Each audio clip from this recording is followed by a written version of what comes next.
രാഹുലേട്ടാ, ദാ പാല്. എനിക്ക് വേണ്ട. അങ്ങനെ പറയാതെ രാഹുലേട്ടാ, ഇത് കുടിക്ക്. എനിക്ക് വേണ്ടെന്ന് പറഞ്ഞില്ലേ? കുടിക്ക രാഹുലേട്ടാ. എന്നോടുള്ള പിണക്ക് എന്തിനാ ആഹാരത്തിനോട് കാണിക്കുന്നേ? നിന്നോടല്ലടി പറഞ്ഞത് എനിക്ക് വേണ്ടെന്ന്. രാഹുലേട്ടാ, ഓ വന്നല്ലോ വനമാല, ഒരു രക്ഷക. ഇനി എന്ത് പറഞ്ഞ് നീ എന്നെ ഭീഷണിപ്പെടുത്തുന്നു? നിന്റെ ആയുധമൊക്കെ ഞാൻ ഇല്ലാതാക്കിയല്ലോ. അതിന് നിങ്ങളെ ഭീഷണിപ്പെടുത്താനും നന്നാക്കാനും വന്നതല്ല ഞാൻ. ഓ പിന്നെ? നിങ്ങൾ ഒരു കാലത്ത് നന്നാവാനും പോകുന്നില്ല. രാജി, ഞാനൊരു കാര്യം പറഞ്ഞേക്കാം. ഈ വീട്ടിൽ കഷ്ടപ്പെട്ട് കാശുണ്ടാക്കുന്നത് എന്റെ ഭർത്താവാ. അതുകൊണ്ട് തന്നെ ഒരു ജോലിയും കൂലിയും ഇല്ലാതെ നടക്കുന്ന രാഹുലേട്ടന് പാല് പോയിട്ട് ഒരു ഗ്ലാസ് വെള്ളം പോലും കൊടുക്കരുത്. ചേച്ചി, ഞാൻ നിന്നോട് രാഹുലേട്ടന്റെ പുറകെ നടക്കരുതെന്ന് ഞാൻ പലവട്ടം പറഞ്ഞു. പക്ഷെ നിനക്കത് അംഗീകരിക്കാൻ മനസ്സില്ല. അതുകൊണ്ട് ഇനി നിന്നെ തല്ലുന്നുണ്ടോ ഇല്ലയോ എന്നൊന്നും ഞാൻ നോക്കുന്നില്ല. പക്ഷെ മേലാൽ ഇവിടുന്ന് ഒരാഹാരവും രാഹുലിന് കൊടുക്കരുത്. വേണമെങ്കിൽ അധ്വാനിച്ച് കാശുണ്ടാക്കി വാങ്ങി കഴിക്കട്ടെ. അത് പറയാൻ നീ ആരാ? കൈലാസത്തിലെ വേലക്കാരി കെട്ടിലമ്മയായപ്പോ എന്നെ ഭരിക്കാൻ നോക്കണ്ട കേട്ടാ. അതുങ്ങൾ തരാൻ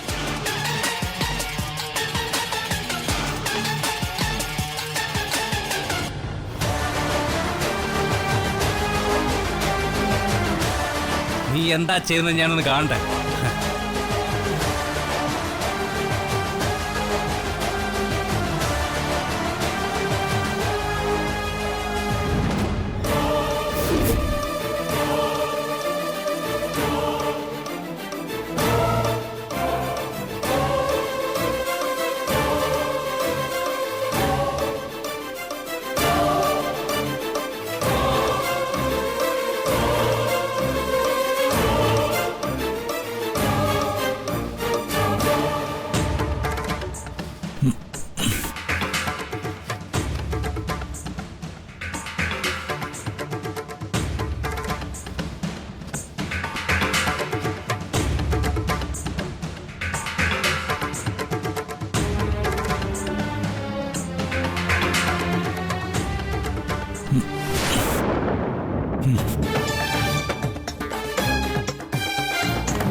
ഭാഗ്യം, എന്റെ ശ്രീമഹേശ്വര രക്ഷപ്പെട്ടു.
ചാത്തൻ പ്രസാദിച്ചു.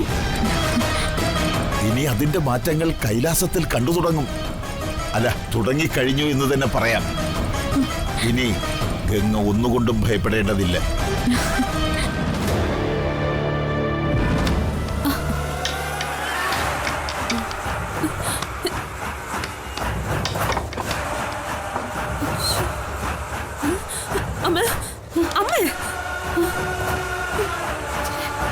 എന്നെ ആരും എറിഞ്ഞു? അമ്മയാണോ? ഒന്ന് പോടി. എന്നെ ആരോ ആരോ എറിഞ്ഞു. അപ്പൊ പിന്നെ ആരാ നമ്മൾ ഇറങ്ങിയ? ആ, പുറത്തുനിന്ന് ആരെങ്കിലും എറിഞ്ഞതാവോ?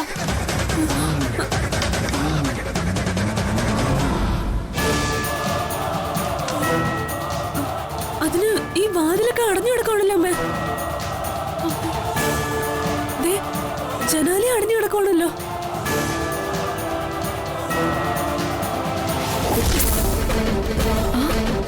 ദേ മോളെ, ഇതുകൊണ്ടാ എറിഞ്ഞേ. എന്നാലും ആരാ ഈ പണി ചെയ്തേ? ഇനിയാ ഗംഗ എങ്ങാനും എറിഞ്ഞിട്ട് ഓടിയതാവോ? അവൾ എന്താ മായാവിയോ? വാതിൽ തുറക്കാതെ അകത്ത് കയറാൻ. പിന്നെ ഈ കല്ലെങ്ങനെ അകത്ത് വന്നു? ഇതാ ഗംഗയുടെ പണി തന്നെയാ.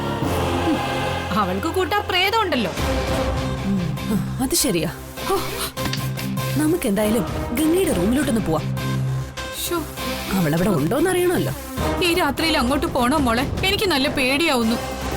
അമ്മ ഒന്ന് വന്നേ. വാ. ഗംഗയ്ക്കെതിരെ ആരെന്ത് ചിന്തിച്ചാലും അവർക്ക് തിരിച്ചടി കിട്ടിയിരിക്കും.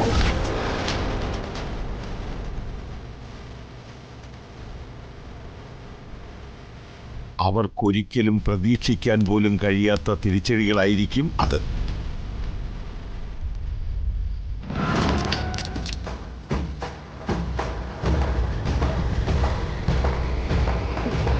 വിളിക്ക്. മഹി, മഹിയേട്ടാ, മഹി, മഹിയേട്ടാ, മഹിയേട്ടാ, മഹിയേട്ടാ, വാതില് തുറക്ക് മഹിയേട്ടാ. എന്താ ആന്റി, നിങ്ങളെന്താ ഈ സമയത്ത് ഇവിടെ? അതൊക്കെ പറയാം. മഹി, ഗംഗയെന്ന് വിളിച്ചേ. എന്തിന്? ഗംഗ നല്ല ഉറക്കാ. മഹേട്ടനൊന്ന് വിളിക്ക്, അത്യാവശ്യമായിട്ടല്ലേ. ശരി, ഇപ്പൊ വിളിക്കാം.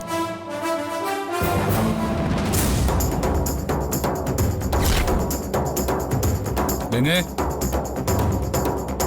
ഗംഗേ, ഗംഗേ. അതെന്താ മഹി, അവള് നിനക്കൊപ്പം അല്ലേ കിടന്നേ? കിടക്കുമ്പോ ഒപ്പം ഉണ്ടായിരിക്കും അമ്മേ. പക്ഷേ ഉറക്കത്തിൽ അവൾ എഴുന്നേറ്റ് പോയതിന് പാവം മഹേട്ടൻ എന്ത് ചെയ്യാനോ? നിങ്ങൾ എന്തൊക്കെയാ പറയുന്നത്? നീ ദേഷ്യപ്പെടാതെ മഹി. ഈ പാതിരാത്രിയിൽ നീ പോലും അറിയാതെ അവൾ ഇറങ്ങി പോയിട്ടുണ്ടെങ്കിൽ ആ പോക്ക് അത്ര ശരിയല്ല. വീടിന്റെ പടി കയറാൻ പോലും അർഹതയില്ലാത്തവരെ ബെഡ്റൂം വരെ കയറ്റിയ ഇതാവും ഫലം. എന്നാലും അവള് എന്ത് വൃത്തികേടായി കാണിക്കുന്നത്. നിങ്ങൾ എന്തറിഞ്ഞിട്ടാ ഓരോന്ന് ഈ വിളിച്ചു പറയുന്നത്? ഗംഗ അത്തരം പെണ്ണല്ല. അയ്യോ, പാതിരാത്രിയിൽ ഭർത്താവ് അറിയാതെ കറങ്ങി നടക്കുന്നവര് കുലീനകളാണെന്നാണോ മഹി പറയുന്നേ? ഗംഗേ, ഗംഗേ, ഗംഗേ. മഹേട്ടൻ വെറുതെ വിളിച്ചു പോവയൊന്നും വേണ്ട. അവളെവിടെയൊന്നും കാണില്ല. മഹേട്ടനെ ഉറക്കി കിടത്തിയിട്ട് അവൾക്ക് ഈ സഞ്ചാരമൊക്കെ പതിവാ. ശ്രേയ, നീ ശ്രേയോട് ദേഷ്യപ്പെടുന്നും വേണ്ട. അവള് പറഞ്ഞത് സത്യം. അല്ലെങ്കിൽ നീ പറ, അവളെവിടെ? ഗംഗ ഇത് എവിടെയാ പോയത്? ഇവര് പറയുന്നതൊക്കെ ശരിയായിരിക്കുമോ? അവള് എന്നെ ചതിക്കുവാണോ? മഹേട്ടാ, ഇങ്ങനെ ആലോചിച്ച് നിൽക്കാതെ വന്ന് ഗംഗയെ നോക്ക്. ശരിയാ, നിനക്ക് ഭാഗ്യമുണ്ടെങ്കിലേ അവളുടെ രഹസ്യക്കാരനൊപ്പം തന്നെ ഗംഗയെ കൈയോടെ പൊക്കാം.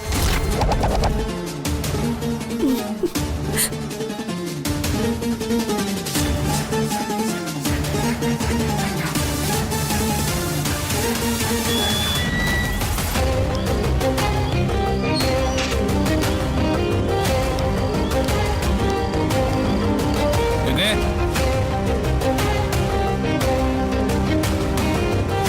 ഗംഗേ,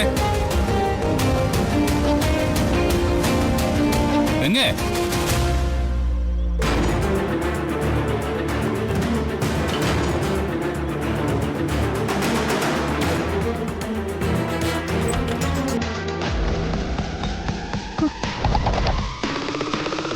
ഗംഗേ,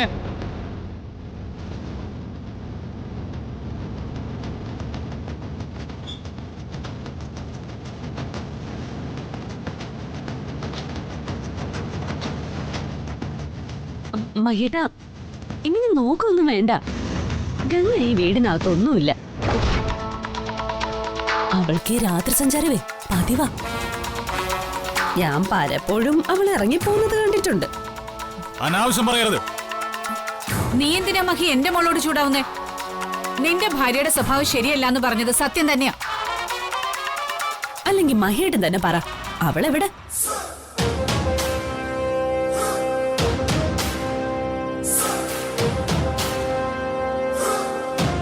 എന്റെ മഹിയേട്ട, അവൾക്ക് ഒരു രഹസ്യ കാമുകനുണ്ട്. അവനെ കാണാനാ പാതിരാത്രി അവൾ ഇറങ്ങി പോകുന്ന. ആ അതെ അതെ, പകല് മഹിയുടെ ഭാര്യ, രാത്രിയില് വേറൊരുത്തന്റെ ഭാര്യ. അതാണ് അവള്.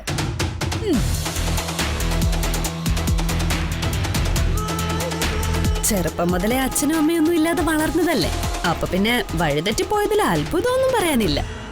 ആ അത് ശരിയാ. ചോദിക്കാനും പറയാനും ആരും ഇല്ലായിരുന്നല്ലോ. വയസ്സായൊരു മുത്തശ്ശി മാത്രല്ലേ ഉണ്ടായിരുന്നുള്ളൂ. അവരെ പറ്റിച്ച് അന്നേ രാത്രിക്കാർക്കും ഉണ്ടായിരിക്കും.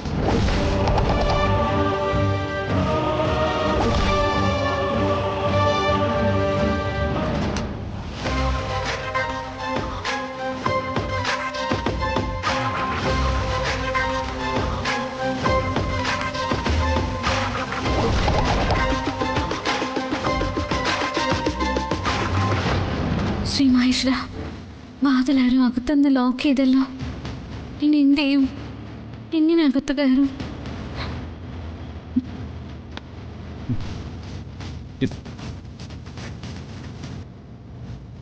വാതിലകത്തുനിന്ന് ലോക്കാണല്ലോ.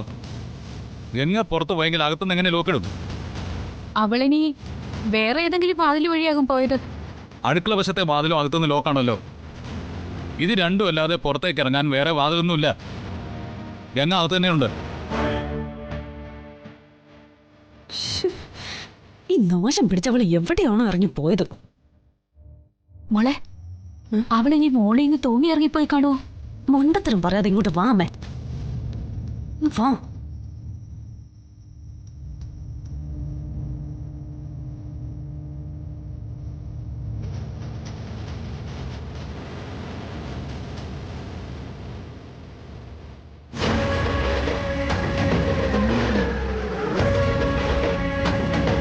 ഗംഗ എവിടെ നിൽക്കുന്നു? ഇവളെങ്ങനെ ഇവിടെ വന്നു? ഈ നിൽക്കുന്ന ഗംഗയല്ലേ പുറത്ത് മറ്റാരുടെ കൂടെ പോയെന്ന് നിങ്ങൾ പറഞ്ഞത്? അത് ഞങ്ങള് മിണ്ടരുത്. ആരെക്കുറിച്ച് എന്തും പറയാനായോ?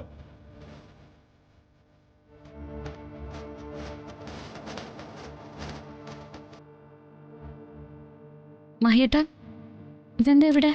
ഉറങ്ങിയില്ലേ? ഞാൻ ഇടയ്ക്ക് ഉണർന്നപ്പോ എന്നെ കാണാത്തോണ്ട് നോക്കാൻ വേണ്ടി വന്നതാ. ഗംഗ എന്താ ഈ സമയത്ത് പൂജാമുറിയില്?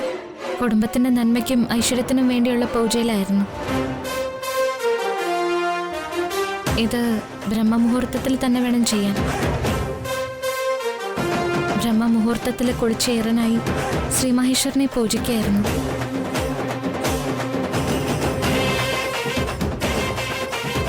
എന്താ മഹിയേട്ടാ, എന്തെങ്കിലും പ്രശ്നമുണ്ടോ? ഏയ് ഒന്നുമില്ല. നീ വാ. വെളുപ്പാങ്കാലത്ത് എങ്ങനെ ഈറിനോടെ നിന്നാ വല്ല പനി വല്ലതും വരും. കണ്ടോ, മഹിയേട്ടൻ സമ്മതിക്കില്ല എന്ന് എനിക്കറിയായിരുന്നു. അതാ ഞാൻ പറയാതിരുന്നത്. എനിക്കൊരു കുഴപ്പവും വരില്ല. മഹിയേട്ടൻ പോയി കിടന്നോ. എനിക്ക് ഈ പൂജ മുഴുവൻ ചെയ്തു തീർക്കണം. നിന്റെ ആരോഗ്യം കളഞ്ഞുള്ള നന്മയൊന്നും ഈ വീടിന് വേണ്ട. അങ്ങനെ പറയല്ലേ മഹിയേട്ടാ. ഞാൻ ഈ പൂജ മുഴുവൻ ചെയ്തോട്ടെ? ശരി, വേഗം വരണം. ശരി.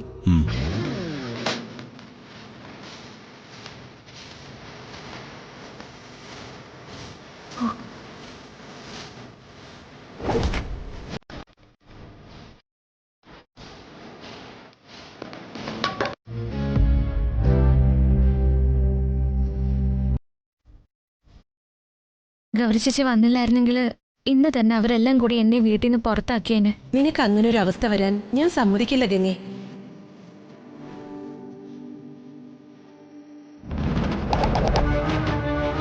എന്റെ ശ്രീ മഹേശ്വര, രക്ഷിക്കണേ. മഹേട്ടൻ എന്നെ കണ്ടില്ലെങ്കിൽ ആകെ പ്രശ്നമാകുമല്ലോ. ഇനി എന്ത് ചെയ്യും? ഗൗരി ചേച്ചിയെ വിളിക്കാം. ഗൗരി ചേച്ചി, ഗംഗേ, ഗൗരി ചേച്ചി. ഞാൻ ഭട്ടതിരിയുടെ അടുത്തേക്ക് പൂജയ്ക്ക് പോയതാ. തിരിച്ചു വന്നപ്പോ ഇവിടെ എല്ലാരും എന്നെ തേടി നടക്കുക. ഇനി ഞാൻ എന്ത് ചെയ്യും? ഇപ്പൊ ഞാൻ അകത്തേക്ക് കയറിയ ഉറപ്പായിട്ടും പിടിക്കപ്പെടും. നീ പേടിക്കണ്ട ഗംഗെ, നിന്നെ ഞാൻ രക്ഷിക്കാം.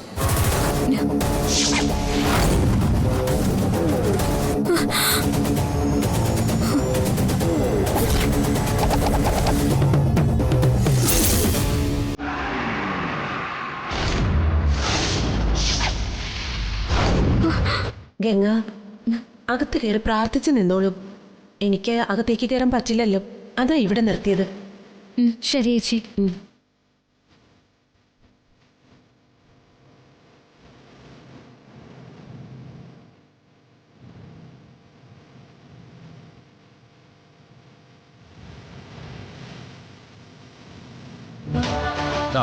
എങ്ങനെ ഇവിടെ നിൽക്കുന്നു? ചേച്ചി, ഒരു സംശയം. എന്താ? ചേച്ചി, ഞാൻ മുൻവാതിൽ തുറന്ന പുറത്തിറങ്ങിപ്പോയത്. പക്ഷെ ഞാൻ വന്നപ്പോ വാതിൽ അകത്തു നിന്നും കുറ്റിയിട്ടിരിക്കുന്നു. അതുകൊണ്ടാ മഹേട്ടനെ സംശയിക്കാതിരുന്നത്. വാതിലിന് കുറ്റിയിട്ട് എന്നെ രക്ഷിച്ചത് ആരാ? അതറിയില്ല. നീ വാ, നമുക്ക് നോക്കാം.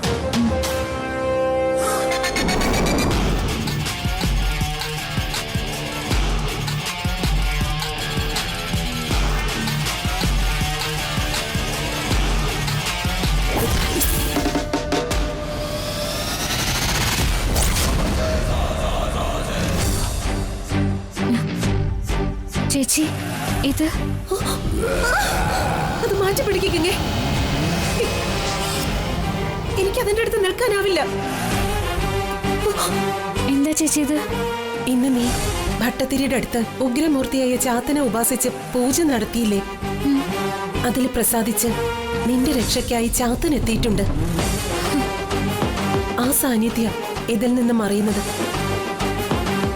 ഭഗവാനെ രക്ഷിക്കണേ. അപ്പോ ഭട്ടതിരി പറഞ്ഞതെല്ലാം സത്യമാണോ?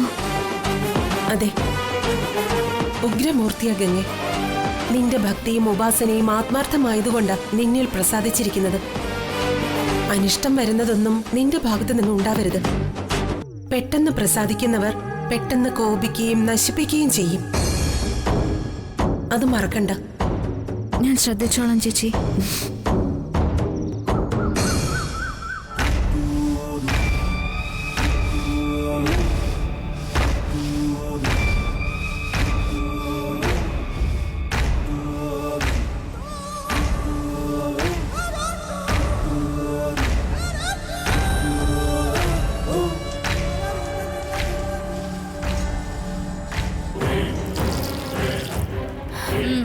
അതെ, വൃത്തിയായിട്ട് അങ്ങോട്ട് തുടക്കേ.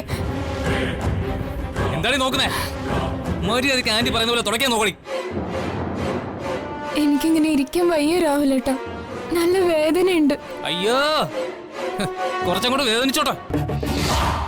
തുടക്കണി. നിന്റെ അടവൊന്നും ഇവിടെ നടക്കില്ല. മര്യാദക്ക് ജോലി ചെയ്യാൻ അങ്ങോട്ട്. തുടക്കണി. ഈ ഹാളും ഡൈനിങ് ഹാളും അടുക്കളയും പിന്നെ മുകളിലത്തെ ഹാളും നല്ല വൃത്തിയായിട്ട് തുടച്ചിട്ടോണം. എന്താ ഹൈമാവതി ഇവിടെ? ഞാൻ ഇവിടെ അല്ല, ഇവളെ കൊണ്ട് തുടപ്പിക്കുകയായിരുന്നു. നന്നായി. വെറും കൈയോടെ കയറി വന്നതല്ലേ, ഇങ്ങനെയെങ്കിലും ഒരു പ്രയോജനം ഉണ്ടാവട്ടെ. ഇനി ഈ വീട്ടിലെ എല്ലാ പണികളും ഇവളെ കൊണ്ട് ഒറ്റയ്ക്ക് ചെയ്യിക്കണം. അയ്യോ, അതിന് ഇപ്പോഴേ ഇവക്ക് ക്ഷീണമല്ലേ? ഓ, പണ്ടേ ദുർബല, ഇപ്പൊ ഗർഭിണിന്ന് കാരണവന്മാര് പറഞ്ഞിട്ടില്ലേ? ഇവളുടെ കാര്യത്തിൽ അത് കറക്റ്റാ. ആ നമ്പരൊന്നും ഇവിടെ നടക്കില്ല. ഇവളെ കൊണ്ട് എങ്ങനെ പണിയെടുപ്പിക്കണമെന്ന് എനിക്കറിയാം. ഡി രാജി, നിന്റെ സ്ഥാനം കൈലാസത്തിലെ വേലക്കാരുടേതാ. മര്യാദയ്ക്ക് ആ പണിയെടുത്താ നിനക്കിവിടെ കഴിയാം.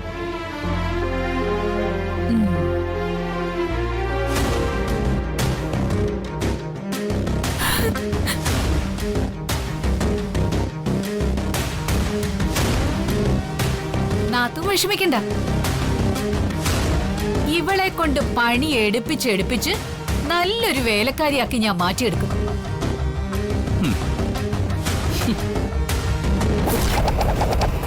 ഡീ, നന്നായിട്ട് അങ്ങോട്ട് തുടക്കടി. അയ്യോ, എന്റെ കൈ.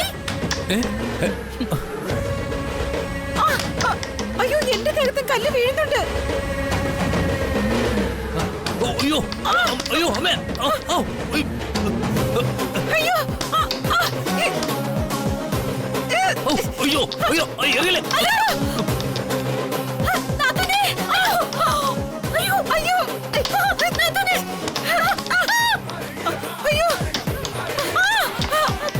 ഇതാ ഗൗരിക്ക് എങ്ങനെ പണിയാ? ഉറപ്പാ ആ ചത്തുപോയവൾക്ക് നമ്മുടെ പുറകെ നടക്കേണ്ട കാര്യം എന്താ? അയ്യോ അയ്യോ എറിയല്ലേ രാഹുലേ, അയ്യോ, ഇത് രാജയെ കൊണ്ട് നമ്മൾ പണി ചെയ്യിപ്പിച്ചതായിരിക്കും. നീ അവളോട് മാപ്പ് പറ, എങ്കിലും ഇത് അവസാനിക്കൂ. അയ്യോ എറിയല്ലേ എടാ, ശരി പറയടാ വേഗം. നന്നായി, കുറച്ച് അനുഭവിക്കേ. എറിയരുത് രാജി, ഇനി ഞങ്ങളാരും നിന്നെ ഒന്നും ചെയ്യില്ല. അറിയാതെ പറ്റിയ തെറ്റാ, ക്ഷമിക്കും. സോറി. അയ്യോ രാവിലേട്ടാ, എന്നോട് എന്തിനാ ഇങ്ങനെയൊക്കെ പറയുന്നത്? സോറി രാജി, സോറി.